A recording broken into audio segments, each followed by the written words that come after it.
Hi folks, welcome to your Gersnet immediate post-match reaction pod, coming to you in association with Forest Precision Engineering. My name's Alec Anderson and I'm speaking to you shortly after a big, pragmatic, practical Phil prized a precious point from the putrid Prague racists. Rangers drawing 0-0 away to Sparta Prague in match day 3 of Group C in the 2023-24 Europa League. Rangers going to the Letna Stadium in the Czech capital and drawing 0-0 and basically securing our first ever clean sheet in the Czech Republic.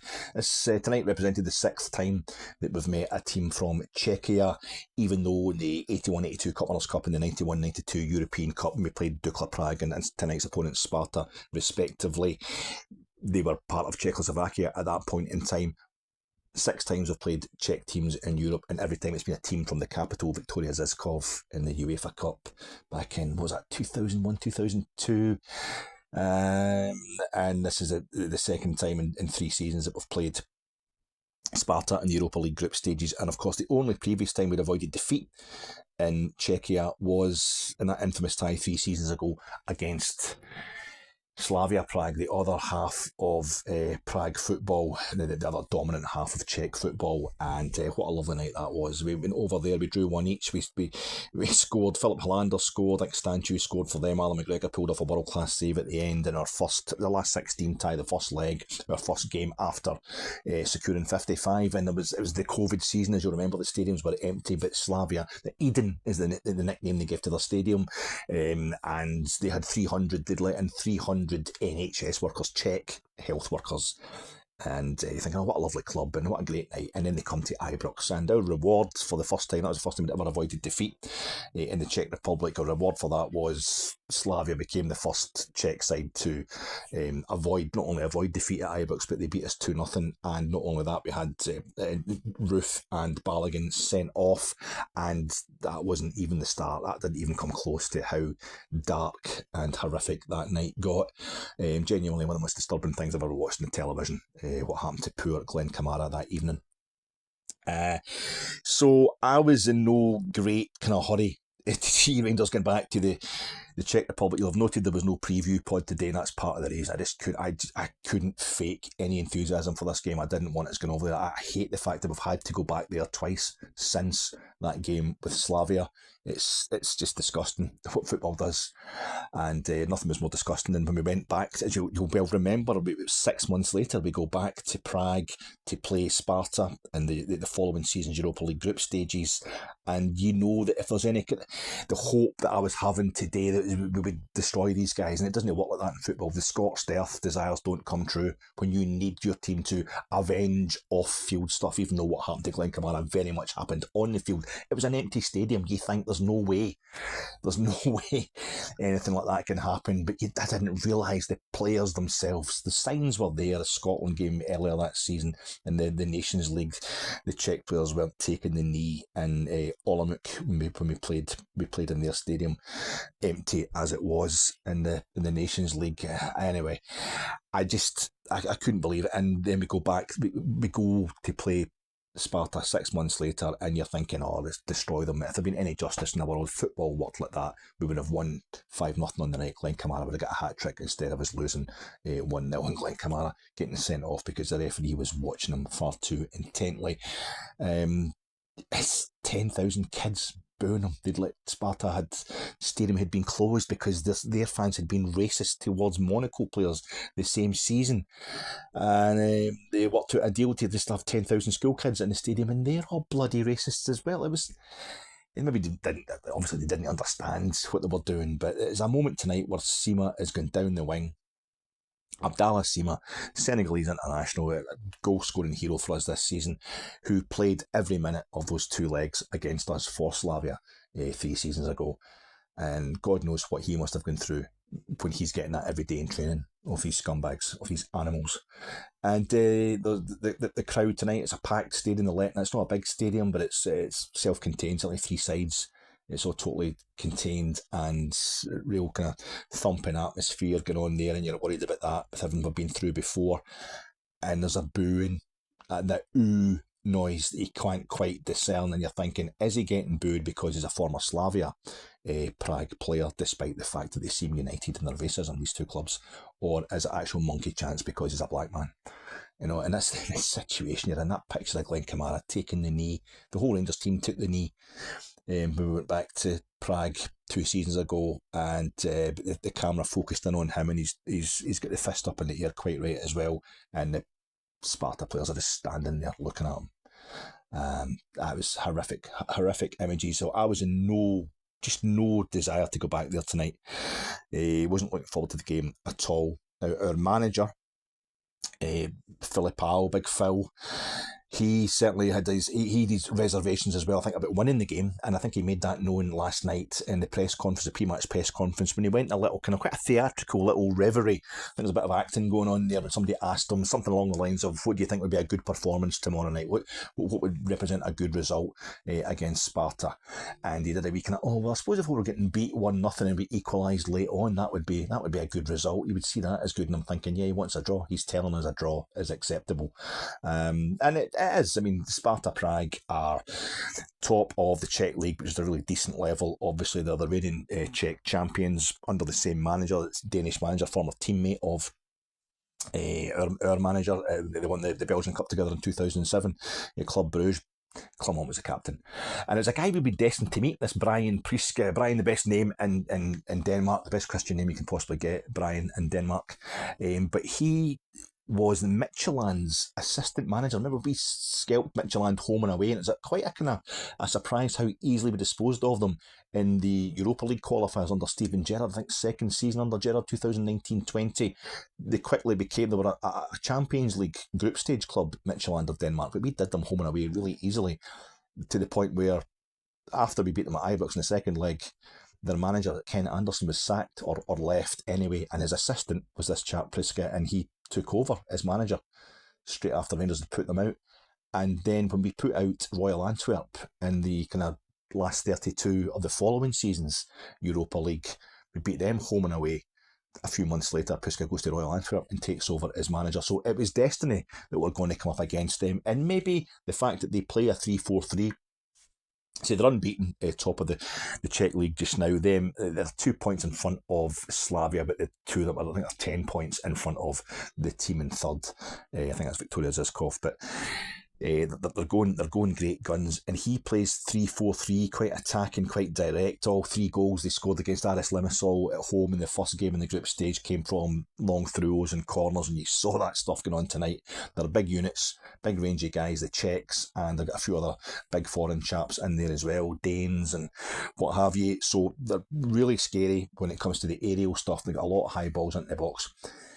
So I think maybe the manager might have been, even if we'd had a left back available, maybe he was going to be flooding our midfield anyway. But the big question, of course, had been Borna Barisic goes off injured after 9.5 minutes against Hibs on Saturday, and Michael Beale, in his wisdom, had not put Barisic's understudy Ridvan Yilmaz into the European squad. We didn't have an out-and-out left-back, and despite the fact the manager said on TNT tonight before the game that we're going with a back 3, Ben Davies coming in place of Barisic. The BBC website have put it down as a 4-2-3-1 that we played tonight. It's probably because James Tavernier, you just get so used to the fact James Tavernier's on the park. He usually plays more wing back than full back anyway, so he's doing a lot of that tonight. Ben Davies was coming across and throwing himself into tackles in the left back position a few times tonight and doing really well. He took a corner as well. Do you remember that? He took a corner in the 41st minute. Ben Davies goes up and takes a corner for Rangers. Absolutely unbelievable. But it was very much part of a back 3 centre halves with Goldson and Suter, and in front of that we have John Lundstrom and Nico Raskin doing the kind of digging, doing the real spade work in deep in midfield. They're covering their defence, and John Lundstrom doing that in spectacular fashion at times. You had Todd Cantwell, he was starting tonight. Scott Wright dropped back to the bench. Todd Cantwell starts, and not so much the 2 up front as Cantwell's kind of sort of 1-1. Cantwell's kind of behind, trying to service Cyril Dessers, who I don't want to say empty shot, but this doesn't suit him tonight at all. His lack of pace really shown up in a game like this, but also because of the way we were playing. And so you've got, James Tavernier playing kind of wing back as a kind of midfield essentially. on the right flank. But Abdallah Sima, our goal scoring hero, a guy who is just on fire in terms of goals, at 6 goals in his last 5 games.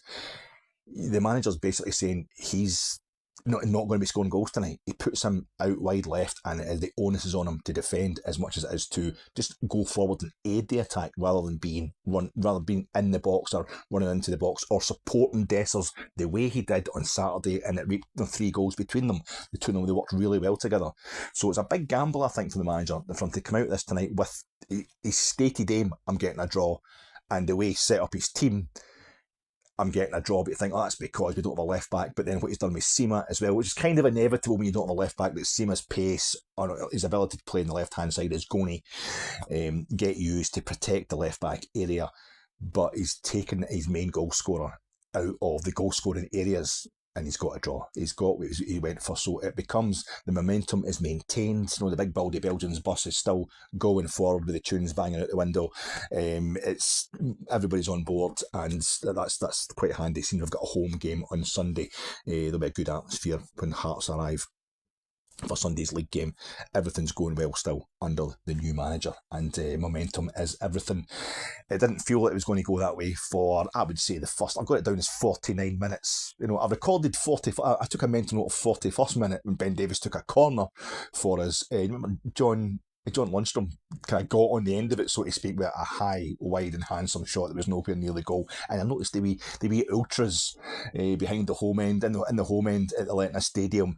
I don't know what it was. It's got a 3-syllable thing. Obviously, I don't speak Czech, but it was very much in the penis or hemest type of chant, but they've chucked an extra syllable on it there. So I'd be keen to know any Czech language experts out there. Is it penisy in Czech? I don't know, but he missed anyway, and that was a major moment. The next moment I took note of was the 49th minute, because that was the first time we showed any signs of getting a hold of the ball and getting up the park. Before that, it had been a nightmare. It had been a maroon maelstrom. They were just piling forward all the time. Sparta Prague, we looked at, we were barely hanging on. You're just waiting for us to concede the goal. They were undercutting, overlapping, underlapping. They're hitting the byline. They're pulling it back across the 6-yard box. They're pulling it back towards the penalty spot. They're working 1-2s in the inside forward channels. And they brought on their throw-in specialist apparently in the second half, and that guy could throw the ball, but I don't know what they were doing before that. They seem to have plenty of throw-in specialists on the park. They were in their, as I say, they're a big team as well physically, so they're constantly under pressure, and you're thinking we're getting played off the park here. But you started to notice, you had that first of all, it was world-class double save from Jack Butland, who definitely had the most spectacular moments tonight. But I think Sima, his all-round work rate, the way he applied himself, absolutely none of the Billy Big Bullet stuff. He wasn't in the huff in any way, because he was being asked to work a different shift. He's not giving it, I'm the goal scorer, why am I having to do this? This was not beneath him in any way. I think it was absolutely fantastic tonight, Sima, and he's aiding the attack as well. I thought he was phenomenal. He was kind of man of the match for me. But Jack Butland, those saves, super spectacular. And Jack Butland also coming out, anticipating when his defence was beat. We weren't anticipating. And it was an anticipatory sort of game tonight. It was a lot of tracking runners all the time. That's a knackering thing for a defence, having to work out where the ball's going to go next and get onto the next pass. They did it really well, but when they didn't do it, Jack Butland was off his line, coming out to the edge of his box and clearing it as well. It's just a class act, and we will be lucky to hold on to him in January, I think. But yeah, they were doing well, and Butland a couple of cracking saves first and second half. And then there was moments where I thought it was the moment where Butland was all at sea, I think, after having made one of his great saves, and the Sparta players just going to walk it into the back of the net. And John Lundstrom comes in and obviously fouls him, just knocks him flat. The ball goes out for a corner, but you're thinking that is a clear penalty. And good on John Lundstrom for doing the old Uruguayan defender thing by cheering the tackle, so the referee gets the idea. It couldn't have been a penalty. And then the slow motion replay shows that it was in fact the tackle of the century from John Lundstrom. Absolutely brilliant. Lunny, he got in there and he got it cleared, and it was all very clean indeed. And I'm sorry I ever doubted him. It was a phenomenal moment, and it was little moments like that were starting to kind of accrue. You're thinking, maybe it's not as bad as you think. If Michael Beale had been the manager tonight, we'd have been 3-0 down at half time, and he would have been lamenting our inability to get on the ball. We couldn't do anything in the attacking areas. We couldn't play our game, sort of thing. we went onto the park tonight with the manager telling us we weren't going to get to play our game. We weren't going to get on the ball in the attacking areas. Now, it was a stated kind of intent as well with what he did with Sima, I think. And he's got the result he went for, so to speak. So it works out well for the manager. But the idea was you're going to start putting the boot in. You're going to defend like hell. You're going to work your backsides off. And you get a chance, put the boot in. I thought initially the Sparta players, and they're going for penalties, they're hitting the deck, they're trying to get his bookings. But the slow motion replays again were showing me that my initial reaction was perhaps a bit unfair on the referee. John Suter, when he went on a rare moment of attacking, he got into the Sparta box and he put in like a centre-half attacking tackle kind of thing. He tackles, it was a Danish defender. And I remember seeing Big Suter scoring against Denmark for Scotland. I was at Hampden that night. But he got a booking. I'm thinking that's a bit harsh. And the replay showed, he did kind of follow through there. He has kind of hit this guy. They had an Ecuadorian defender. He went off halfway through the first half. Conor Golson took a booking for giving a guy a wee tap in the back of the ankles. Was that second half? I think all these things started piling up. And eventually, as I say, it was like 49th minute, start the second half. It started off first few minutes. It's the same thing, backs to the wall. It's going to be a long night. But I think the manager has said to Todd Cantwell at half time, obviously he's no fit. Cantwell wasn't going to last the whole game. He said to him, you've got 20 minutes the second half, just leave it all out there, do what you can, go and enjoy yourself because you're going to get subbed off. And he did. Todd Cantwell, he started kind of controlling things for large spells in the second half, not in a spectacular way but in a really mature, vital way. And it was around the 49th minute, there was this little moment, and I'll be misremembering this and romanticising it, but it was like Abdallah Sima puts in a tackle in the left back area, deep in his own half in that left flank, and he plays the ball forward to Cantwell, who's anticipating where the ball's going to go, and Sima gets fouled as he's doing it. But rather than moaning about it, he gets up and he gets back in case Cantwell, yes, he does, he returns the ball to Sima. He needs Sima as a runner. And Cantwell gets fouled as he's doing that. He gets back up or continues on his way anyway, and they work out this really painful, physically painful 1-2, which becomes really symbolic of how Rangers have, just got themselves out of this vice that they've been trapped in. It's going to be painful, but we're going to take it in the chin. We're going to eventually move up the park, and they do. They get the ball up to Cyril Dessers, and he's a kind of half-hour shot on goal. I don't think he even got the shot in. But for the next 5 or 6 minutes, we weren't putting Sparta under any pressure, but we ourselves were no longer under pressure. We were getting a feel for the ball. We were starting to stroke it about a bit. Todd Cantwell was making very mature, as I say, kind of tactical runs and this lovely little moments of skill that really helped us keep the ball in non-dangerous areas for ourselves. Sparta come back into the game, and they start pounding us again, and we get away with it a lot of the times. But I say, I think basically it's great defending. All in when you consider it in its entirety. It was just great defending. And then I think it's maybe like 74 minutes, Danilo comes on for Dessers, and there's a shot that gets pushed onto the bar, a cracking save by their goalkeeper, Danish goalkeeper. Why is he wearing purple by it? Because purple pink colours that seem to clash with the maroon that Sparta Prague wear. And we know they're very fussy about colour in that part of the world. But did you see I had the guys in the little couch, the little sofa, in the corner under the scoreboard, as if they must have won a prize or something. It's like they're watching the game in the house on the telly, but it's the actual pitch in front of them. A fun-loving bunch of guys there in Prague. But Danilo has a shot, the goalie pushes onto the bar, and then you realise that Sam Lammers was actually on the park. He get pushed out wide right again tonight to let Cantwell go as a 10, but he had a shot that's saved well by their goalkeeper as well. And by the end of the game, you're thinking we could actually take all 3 points here. It would have been, not daylight robbery, I don't think. There's absolutely nothing wrong with being greedy. You don't get to my size without being greedy. As a Rangers supporter, you should be greedy. We want to win all the time. And nobody ever seems to have any doubts, any feelings of guilt about taking points off us when we've played them off the park. So, no, I'd been quite happy if we'd won the game, but I think my nervous system was still stuck in the first 49 minutes of that game tonight, and by the end of it, it's like you're delighted to have taken a point, kept ourselves in this really inexplicably tight group. Really is unbelievably tight. See, Aris Limassol only lost by 1 goal in the last minute.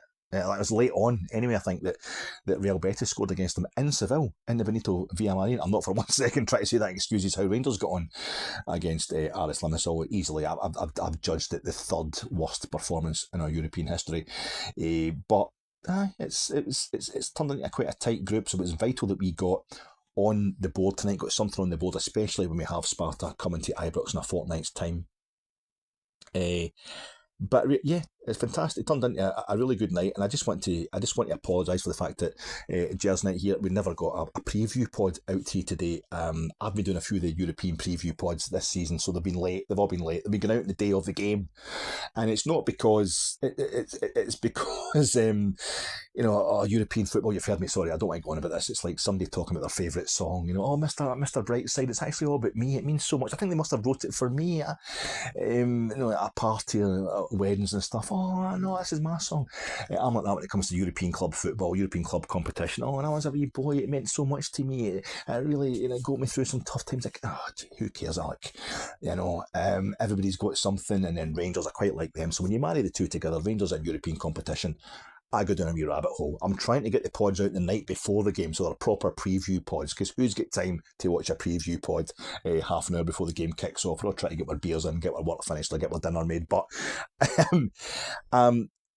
I usually end up doing a wee rabbit hole, and I'll be like, there's too much, what can I say in this pod? And I'll do, like, for example, the Real Betis game, I ended up reading half of Phil Ball's Warble, because there's a chapter in that about the Seville derby, and it's like 2 o'clock in the morning, and as you can tell just now, my videos are verbose enough without me falling asleep while I'm filming them, so I'll get myself to my bed, and then I'll get up and I'll film them the next day, which turns out to be the date of the game. Opposite this time, I didn't want to do it at all. I kept finding excuses not to do it, because what happened with Sparta Prague and Slavia Prague the last time, 2 seasons ago and 3 seasons ago, it was just so horrific, so genuinely disturbing, that I never want to play these teams again. And also a few other wee silly things were happening. I kept talking about how it broke my heart, and how this affinity with Czech football, Prague football, the Mitropa Cup, that was the forerunner of the European competitions that I love so much, or one of the forerunners. I mean, Sparta Prague won the first ever Mitropa Cup back in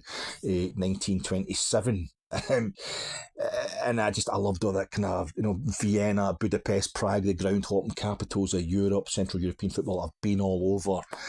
I did a whole ground hopping thing in Prague. So I went to see Sparta playing Sigma Olomouc back in 2006, November 2006, and it was a lovely experience. I absolutely loved it.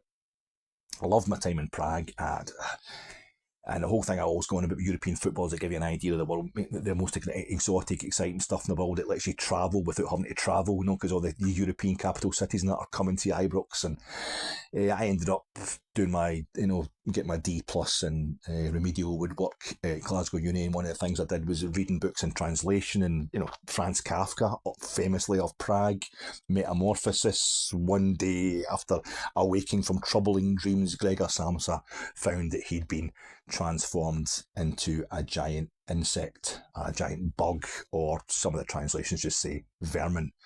And I was talking about how that's basically how I felt about Prague after everything that had happened with Glenn Kamara. It just broke my heart, and that was an insult to Glenn Kamara, because some fat privileged white guy feeling really upset that his list ticking exercises have been a bit ruined by some racist stuff that was aimed at somebody completely other than me. As much as I love Rangers, as much as I love Glenn Kamara, it was just a bit patronising towards Glenn Kamara, and no football result, no winning of games against these mobs is ever going to make up for what happened to him.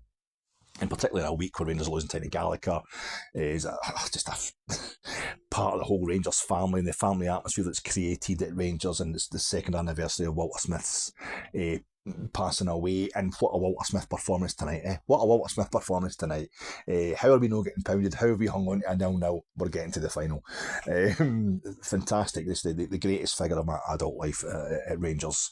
I think an ancillary father for all of us, father figure for all of us Rangers supporters of my age, just epitomised everything that was great about being a Ranger. So I didn't want to come on and start spouting bile and self-centred stuff on a day like this, because the one thing we've learned is that the one thing that a lot of opposition fans in Scotland, and not all fans of all clubs, feel the same way. There's different types of fans within every fan base. One thing we learned is the minute something bad is perceived to have happened to Rangers, be it what happened to Glenn Kamara, be it 2012 or whatever, we are left in no doubt about how much everybody hates us and thinks that we deserve it. And you don't want to go down those rabbit holes, or those warrens, those dark tunnels in a day like today. And after the stickers that were left on the seats in the away section on Saturday celebrating the death of 66 football fans in that very same stadium, we're in no doubt, just like when the Aberdeen fans brought the Kill All Huns banner to a game last season, we're in no doubt about how much we're hated by certain rival football fans. Particularly when bad stuff happens to us, and we know all about our sectarian signing policy and all that. And I've done everything I can to. I've written articles against all this kind of stuff, and I've been guilty of rancid behaviour myself when I was young and daft and jumping about the East Enclosure at Old Firm games. So I get it from all different points of view, but it just wasn't a place to have what I found out had happened in the away section on Saturday, following so close by a game against Sparta Prague, and with the other stuff that was happening during the week. It's just, I couldn't be bothered. I just couldn't face doing an actual preview pod. But we'll sort that out. This whole spiel, and I'll lay that off to you. I'll punish you with that before the home leg against Sparta. But like that picture frame behind me, that I brought that out on purpose. I was trying to explain how much the Czech football thing had meant to me, the Prague football thing. That picture frame has been under the cover of a Real Madrid flag for the last 2.5 years. It used to be on my wall proudly. It's 3 pictures that I took in the Dissects Stadium, or outside it and inside it. The Dolacek, the dimple, Bohemian Prague's stadium. I've got a whole long story about why I was in love with that ground. There's 2 grounds, and it's in that Mitteleuropa Mitropa Cup region. Vienna and Budapest, the Hovat Stadium in Vienna and the dimple Dolacek in Prague. I just had to get to those stadiums one day, and I did eventually. And I ended up framing it, and I've got a little, you can see there's a little bit, it's a bit of rough cast, and it's come out that hole in the wall in the second picture, that wall in the stadium, it just fell out. I didn't pull it out, I didn't start the fire. And I just wanted to, but it was very self-involved, as you're hearing right now. And don't worry, I've done the match reporting thing, you can switch off anytime you like. But I just, it's horrible to have to play teams surprise. It's horrible everything that happened, and it's just been a horrible week all round with the off-field stuff. So let's end with a bit of stupid, a typical kind of European preview pod stuff I would do. So tonight actually is the first time this season that we've played like, what was it, 12 games domestically, 7 games in Europe, and with all those, even if you add together the kind of 7 or 8 pre-season friendlies we played, tonight was the first time we've played in a capital city this season. Quite amazing, sandwiched as it is between our first 2 times hosting teams from a capital city, Hibs on Saturday and Hearts on Sunday. It's Edinburgh, I'm talking about Scotland. The other thing is, Rangers are next 4, concluding tonight, 4 of 5 games in the trot, excepting Dundee at Dens Park next Wednesday, are against maroon opposition. 4 times this season already we've played 4. We've played 4 different teams in green and white this season. 4 different green and white clubs this season. It's not a majorly popular colour, green and white, throughout mainstream kind of top flight European football. So that's actually quite an unusual thing. We noticed that, particularly as Rangers fans, obviously. And the thing about that is, when we reached the 60-61 Cup Winners' Cup final, which we lost, our first European final, we played Ferencváros, we played Borussia Mönchengladbach. They hadn't adopted green as one of their colours yet. But the round previous to that, we beat Fradi, Ferencváros of Budapest, massive Hungarian institution, and they always wear green and white. They're hoops, stripes, kind of Hibs style strip. They're just a green club. Get to the final, lose it 66-67. We get to the Cup Winners' Cup final, lose it. In the first round, we played Glentoran, who I know have changed their kind of kit recently, but at that time, I think they would still be the traditional green, mostly green shirt with it. Is it black and orange, black and red? Sorry, Glentoran fans, I don't know for sure, but mostly green. We get to the final, we lose it. 2007, 2008, when we finished 3rd in the Champions League group and dropped into the UEFA Cup, the first 3 teams we beat on the way to losing the final to Manchester. The final in Manchester was Panathinaikos, Werder Bremen, and Sporting Club de Portugal. Green, and white. We get to the final and we lose it. 2021-2022 didn't play a single team in green, from the Champions League qualifiers, the playoff of the Europa League through the group stages, everything. We didn't play a single team in green. But we did play Sparta Prague tonight's opponents at the same stage, in the group stage. They wear maroon. Why is that a big thing? Because the only season that we've won a European trophy is also the only season that I can find, that I can think of, tell me if I'm wrong, in which we played a team in green and white and another club in maroon. in the same season, the same European campaign. We beat Sporting Club de Portugal, famous game, went to penalties when it shouldn't have done. In the second round of the Cup Winners' Cup in 71-72, then we played Torino. And I know the same people who are thinking, but we played Olympiakos this season, Alec, and they're from Piraeus, which is part of Athens. It's part of the urban area of Athens. It's not a capital city. Those same people are now saying, but Torino wore all white in both games against us in the quarterfinals of 71-72 Cup Winners' Cup. Yeah, but it was the European kit, they're wearing the wee cocarda, the Italian Cup Winners badge. It's, they're famous for being maroon. The granata they're called, it's pomegranate they call it in Italy, but it's maroon to Scottish eyes. Maroon home shirt, maroon home socks, that's what they wear. The only time we win a European trophy, we play teams in green and white, teams in maroon. You're way ahead of me. Takes twice as long to get to a European final these days. You probably have to play twice as many teams in green and white and maroon. Servette, the first team we played this season, maroon. Aris Limassol, green and white stripes. Real Betis, green and white stripes. Tonight, Sparta, maroon. It's happening, troops. You heard it here first. It's probably going to be the Conference League. We're probably going to finish third. We'll drop into that, but we are winning it. Green and white and maroon, and we'll continue that on Saturday and Sunday when we welcome Hearts to Ibrox. Please stop listening to me, or I will just keep talking like this. Join the boys on the pods, the regular Friday night pod at 9 o'clock tomorrow night, live on our YouTube channel. They'll give you a proper, sober review of all the events in Prague tonight, and they will look forward to that clash with the Maroon of Hearts on Sunday.